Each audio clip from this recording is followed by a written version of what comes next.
మా పార్టీ కార్యకర్తలు నాయకుల మీద ఇవాళ గూండాయిజానికి రౌడీయిజానికి కాంగ్రెస్ పార్టీ ఏదైతే దిగజారుడు రాజకీయాలు చేస్తుందో నేను రేవంత్ రెడ్డి గారికి ఒకటే చెప్తా ఉన్నా. 10 ఏళ్ళు మేము ప్రభుత్వంలో ఉన్నప్పుడు మీరు ప్రతిపక్షంలో ఉన్నారు.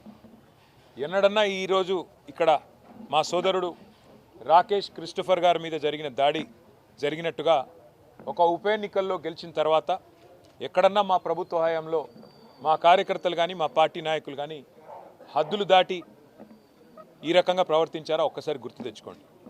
ఎన్నికలు జరిగినంత కాలం ఎవరి పార్టీకి వాళ్ళు ప్రచారం చేసుకుంటాం, కానీ ఎన్నికలు అయిపోయిన తర్వాత కూడా ఈ రకంగా కక్షపూరితంగా వ్యవహారం చేస్తాం, ఈ రకంగా రాజకీయం చేస్తాం, రౌడీజం చేస్తామంటే తెలంగాణ ప్రజలు అన్నీ చూస్తున్నారు.